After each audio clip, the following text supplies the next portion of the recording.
Hi ඔන්න මං ඔයාලත් එක්ක අදත් එකතු වෙලා ඉන්නවා අලුත් වීඩියෝ එකකින්.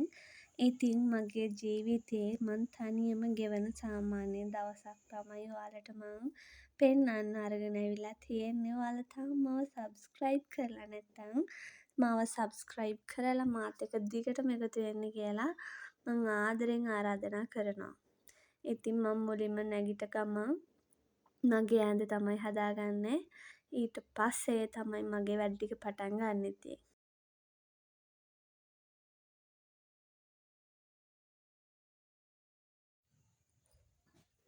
ඉතින් මගේ අද දවසේ දෙවැනි රාජකාරිය තමයි මේ මගේ රෙදි රැක් එක. පොඩ්ඩක් අපිරිල ගතියට තියෙනවා පේනවා නේද? ඒක හස් කරගන්න එක මේ අපේ හස්බන්ඩ් ඉතින් රෙදි හොයද්දි එයාගේ රෙදි මගේ රෙදි ඔක්කොම ඇදලා තමයි රෙදි හොයාගන්නේ. ඉතින් මං එයාගේවත් අඳිනවා. ඉතින් ඒ හින්දා ඉතින් එයාටත් ඉතින් හරි කරදරයි. එහෙම කියලා ඉතින් අර එයාගේ මේවා මගේ මේවා අඳින්නත් බෑනේ නේද? එයාගේ ඒවාට ඉතින් අපි කවුරුත් ආසයි. ඉතින් බැඳපු කට්ටිය සාමාන්‍යයෙන් හස්බන්ඩ්ගේ රෙදි වලට තමයි ගොඩක්ම ආස. ඉතින් මාත් ඒ වගේම තමයි ඉතින්. ඉතින් ওই විදිහට මගේ රෙදි ටික මම මෙහා පැත්තේ රැක් එකට දාගෙන එයාගේ රෙදි ටික ওই විදිහට අනිත් පැත්තට දාලා ඉතින් මම ටිකක් පිළිවෙලකට අස් කරගන්නවා. ඉතින් බලාගෙන ඉන්න මගේ අද දවස කොහොමද ගෙවෙන්නේ කියලා.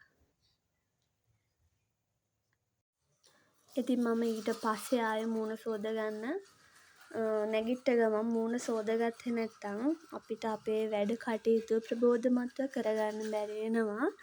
ඒ හින්දා නැගිට්ට ගමන් මං කරන්නේ මගේ කාමරෙන් එළියට ආපු ගමන් මූණ සෝදගන්න එක. එතකොට උදේ වරුව ෆ්‍රෙෂ් පිට අපිට දවසේ වැඩ කටයුතු කරගෙන යන්න පුළුවන් ඉතින්. ඔය විදිහට ඉතින් මම මූණ සෝදගෙන ඉතුරු වැඩ ටිකත් ඉතින් කරගන්න ඕනි. තනියෙන් ඉන්න දවසට හරි පාළුයි මට. ඒ හින්දා තමයි මම මේ විදිහට ඩේ ව්ලොග් එකක් කරන්න හිතුවේ.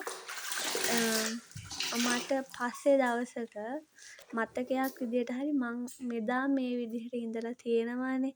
දැන් මම තව වයසට යද්දී මගේ ඇඟ කොහොම වෙයිද, මම මහත් වෙයිද, තවත් මම මුලදි මෙච්චර මහත් වෙයිද නේ. ඒ ශරීරය ගැන හිතුවට මම අදටත් දුක් වෙනවනේ. උනාට ඉතින් දැන් මම තව ටිකක් වයසට ගිහිල්ලා බලද්දි මම තවත් මෙයා කොහොම වෙලා තියෙයිද කියලා බලන්න ඕන හින්දා තමයි මම මේ විදිහට ඩේ ව්ලොග් එකක් කරන්න හිතුවේ. ඉතින් ඔය විදිහට තේ එකත් හදාගෙන උදේ ඉතින් මම මූණ සොදගෙන ඇවිල්ලා තේ එක බොන ගමන් තමයි ඉන්නේ දැන්. මට මේ වෙලේ නම් හරි තනිකමක් පාළුවක් දැනෙනවා. මොකද මං තනි වෙලානේ කියලා හිතෙන්නේ. මට හැම මොහොතකම හිතෙන්නේ අනේ මං තනි වෙලානේ කියලා. ඉතින් අපේ හස්බන්ඩ් ගෙදර නැතිකොට ඇයි දන්නේ ඉතින් එහෙම හිතෙන්නේ. වෙලාවකට තනිකම හොඳයි කියලාත් හිතෙනවා. අනේ මන්දයි ඉතින්.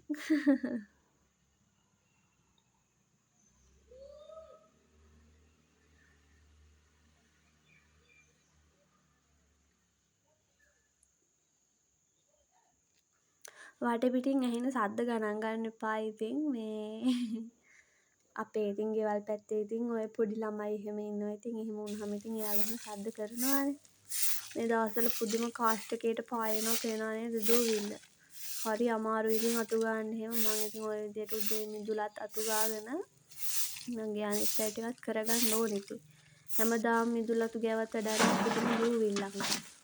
ඉතින් ඊට පස්සේ මම පොල් කෑලි ටිකක් වෙන්න ගමන් තමයි ඉන්නේ දාස් ටිකේ. හොඳටම අවුව පායනවනේ. ඒ හින්දා ඉතින් මම පොල් කෑලි ටිකත් ඔය විදිහට වේලෙන්න දාගෙන මේවා කරගන්න. එතකොට පහන තියන්න හරි ඔළුවේ ගා ගන්න හරි මොනවාම හරි දෙයකට පොල් තෙල් ගන්න පුළුවන් මට. ඉතින් ඔය විදිහට මම හාල් ටිකත් ලිපේ තියාගන්න තමයි හදන්නේ. හාල් ටිකක් ලිපේ තියාගෙන මගේ තව වැඩ කටයුතු එහෙමමයි ඉතින් අද දවසේ. ඉතින් මම ඔය විදිහට තමයි අද දවසේ පටන් ගත්තේ. ඉතින් උදේට කෑවේ නෑ මම නැගිටිද්දි පරක් වුණා. ඒ හින්දා ඉතින් දැන් දවල් තමයි උයන්න හදන්නේ. අපේ හස්බන්ඩ් නැතිකොට ඉතින් මං උදේට උයනවා අඩුයි. ඉතින් දවල්ට තමයි මේ උයන්නේ. දැන් වෙලාව 10:11ට වගේ තමයි මේ හාල් එක ලිපේ තියන්නේ මම. ඉතින් ඔය විදිහට ඉතින් හාල් එක දෙතුන් පාරක් සෝදලා මං හාල් ටික ලිපේ තියාගන්නවා.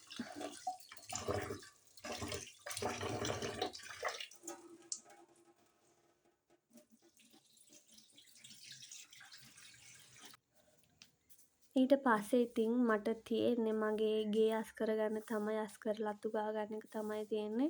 ගෙවල් ඇතුළෙත් පුදුම විදියට දූවිල්ල මේ දවස්වල පෑවිල්ල වැඩිකමට කලින් හොඳටම වැස්සයි. ඉතින් අපේ ගේ ඉස්සරහා කන්දක් තියෙනවා. ඒ කන්දත් ටික ටික ණය ගිහිලා තියෙනවා. වහින්න නම් එපා කියලා තමයි ඉල්ලන්නේ. වුණාට පෑවිල්ලත් දරා ගන්න බැරි තරම් රස්නේ.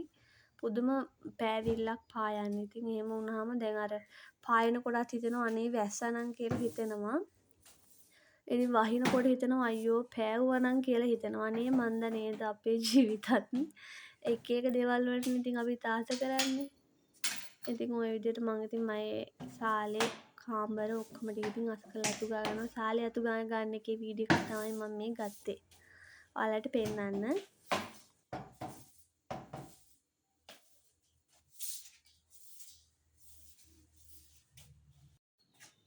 ඉතින් මම කෝනිස සම්බලයක් හදලා රාබු අල හදාගත්තා මේ කිරට. ඉතින් මම හෙයා මාස්ක් එකක් දැම්මා. මොකද මේ දවස්වල මගේ කොණ්ඩේ යනවා. අර වෙඩින් එකට මම කොණ්ඩේ අයන් කරානේ. ඒ හින්දා කොණ්ඩේ ඩැමේජ් වෙලා ගොඩක්. ඒ හින්දා තමයි මම මේ හෙයා මාස්ක් එක දාන්නේ. ඔයාලගෙන් මට මේ හෙයා මාස්ක් එක ඕනි කියලා හරි මොකක් හරි එකක් ගැන කමෙන්ට් 10කට වැඩිය ආවොත් මම අනිවාර්යෙන් මේ හෙයා මාස්ක් එක හදන්නේ කොහොමද කියලා ඔයාලට පෙන්නනවා. ඉතින් ඔයාලට ඕනි නම් මට කමෙන්ට් එකක් දාලා තියන්න මේක හදන විදිහ කොහොමද කියලා මම ඔයාලට වීඩියෝ එකක් අරගෙන එන්නම් එහෙම වුණොත්. ඉතින් ඔය විදිහට මම කොණ්ඩේට හොඳට ඒ හෙයා මාස්ක් එක ඇප්ලයි කරගෙන කොණ්ඩේ ගෙඩියක් ගහගෙන විනාඩි 30ක් 40ක් විතර ඉතින් හිටියා. ඉතින් ඔය පේනවා නේද මුළු ඔළුවෙම ගාගත්තා. ඉතින් මම ඊට පස්සේ නාලා ආවා. ඉතින් පැයකට විතර පස්සේ තමයි මේ නාලා ආවේ. කොණ්ඩේ මාර විදිහට යනවා මේ දවස් ටිකේ. ආය අප්පෝ අපරාධේ අයන් කරේ කියලා හිතනවා. ඉතින් මොනා කරන්නද ඉතින් ආසාවල් වලට ඉතින් ඉඩ දෙන්නත් එපා. ඉතින් ඒ හින්දා ඉතින් අයන් කරේ. ඉතින් ඔය විදිහට ඉතින් මූණේ ක්‍රීම් ටිකක් ගාලා ඉන්න එපා. ඉතින් එතකොටනේ ඉතින් අපිට ආස හිතෙන්නේ නේද? ගෑනු ළමයි වුණාම හැමෝම ආසයිනේ තමන්ගේ රූපේ ලස්සන තියාගන්න. ඉතින් මමත් එහෙම තමයි. ඉතින් මම ලොකු දේවල් නම් පාවිච්චි කරන්නේ. මම පාවිච්චි කරන්නේ ෆේස් ක්‍රීම් එකකුයි පවුඩර් එකයි ඔන්න ඔය බොඩි ලෝෂන් එකයි තමයි ඉතින්. මම ඉතින් ඊට වඩා දේවල් පාවිච්චි කරන්නේ නැහැ. මට ඒ කියන්නේ ෆේස් වොෂ් එකක්වත් පාවිච්චි කරන්න බෑ. මොකද මේ මම ඔයාලට කලිනුත් කියලා තියෙනවා මට මූණේ ගෙඩි දානවා. ඉතින් ඒ හින්දා ඉතින් ඔය විදිහට ඉතින් මුළු ඇඟේම ඉතින් ඔය විදිහට ක්‍රීම් ටිකක් ගාගෙන ලිප් බාම් එකක් ඇප්ලයි කරනවා. මොකද පෑවිල්ල වැඩිකමටම තොල්පට වල එහෙම පැලිලා තියෙන්නේ. ඒ හින්දා ඉතින් මම ලිප් බාම් එකක් ගා ගන්නවා ඔය විදිහට.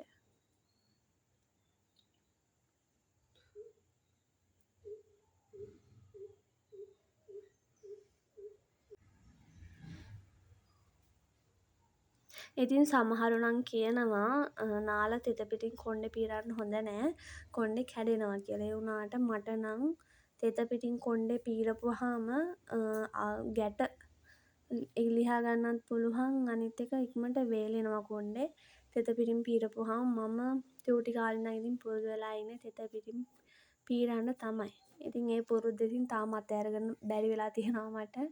ඔයාලගෙත් කොහොමද ඔයාලා ඒ කියන්නේ නාලා කොණ්ඩේ පීරන්නේ කොහොමද වේලුණායින් පස්සේද කියලාත් මට කමෙන්ට් එකක් දාලා තියන්න. ඉතින් මම ওই විදිහට තමයි ඉතින් නාපු ගමන් කොණ්ඩේ පීර ගන්නවා. ඉතින් මම ඊට පස්සේ මල් ටිකක් කඩාගෙන ආවා.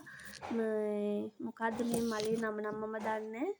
ඉතින් මම වතුර එකක් පුරවගෙන ওই විදිහට ඉතින් මල් එක දාගන්නවා බෝතලයකට. ඉතින් මේ මලේ නම දන්න කෙනෙක් ඉන්නවනම් ඒකත් මට කමෙන්ට් එකක් දාලා තියන්න. ඉතින් පරණ මල් ටික අයින් කරගෙන අලුත් මල් ටිකක් ওই විදිහට දාගත්තා. ඉතින් මං චුට්ටක් නිදාගත්තා ওই විදිහට. දවල් මහන්සි වැඩ කරලා ආනම්මනම් ඒ හින්දා ඉතින් මං චුට්ටක් නිදාගත්තා. ඉතින් තනියෙන් ඉන්නකොට පාළුයිනේ. ඒ හින්දා ඉතින් මම චුට්ටක් නිදා ගන්නවා දවල්ට. ඉතින් දැන් හවස 5ට විතර තමයි මේ තේ එකක් හදාගෙන කිරි තේ එකක්. කිරි කෝපිස් එකක් හදාගෙන මම ආයෙ බොන්නේ.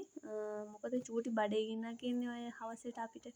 ඒ බඩගින්න ඉතින් මටත් එනවා ඉතින් සාමාන්‍යයෙන්. ඉතින් ওই විදිහට ඉතින් මම ඒකත් දීලා අනිත් වැඩ ටික කරගන්නත් ඕනේ.